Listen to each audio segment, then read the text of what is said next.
Dear colleagues, good afternoon. It's my pleasure to invite Colonel Andriy Lysenko, who will brief us on the situation in the ATO zone. Good afternoon, dear colleagues. I will brief you on the major events in the ATO area during the last 22 hours. In Lugansk region, the situation remains relatively stable. There were no registered use of heavy weaponry. The militants carried out a series of combat provocations using grenade launchers and small arms during the second half day yesterday near Stanitsa Luganska and along Bakhmutska highway around Krymske and Zolote.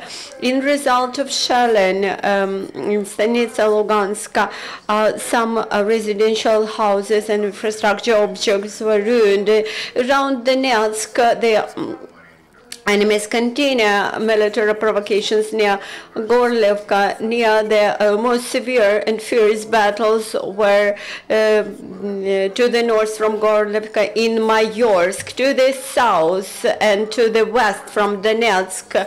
The most hotspots were Pesky and Marienka, but we should state that the number of enemies' provocations and the use of heavy weaponry in this region were less intensive than usually.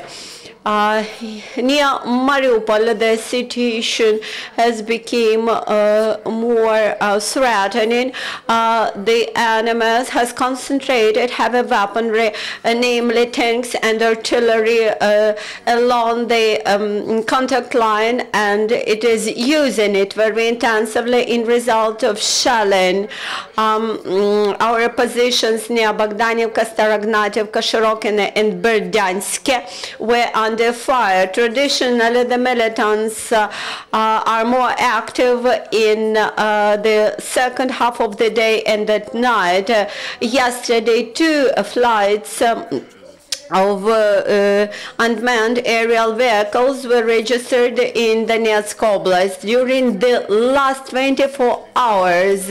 In result of combat activities, there were no casualties among Ukrainian soldiers and 4 servicemen were wounded. This was near Donetsk and Gorlivka. The SBU service of Ukraine actively stops the channels for supply, for resource supply for the animals. Thus, they have discovered the abuse of the international payment system in Zhytomyr. They have discovered 11 electronic purses and accounts opened by militants to raise funds. Also, due to the coordination between the SBU officers, they immediately blocked these electronic accounts. Also, they have detained 2 residents of Rubizhny near Lugansk Oblast with Nomdeger Shaman, who provided information about deployment of the armed forces of Ukraine. During searches, the weaponry, small arms, grenades, and charges were found. Near Kirovo-Donetsk Oblast, our servicemen also arrested the member of band formation DNR and expropriated a lot of small arms. The SBU service also prevented terrorist acts in Lugansk Oblast. Thus, 40 grams TNT charge was already set in Borivsk near Severodonetsk, and This was near the highway, which was used by civil population and servicemen, and fortunately this TNT charge was tamely revealed. Ukraine strengthens cooperation with its partners in the security and defense area. The Verkhovna Rada of Ukraine has ratified agreements on cooperation and support with NATO. That's very important to revive supplies, technical services, purchases, transportation, technical assistance, and trust fund of NATO for Ukraine.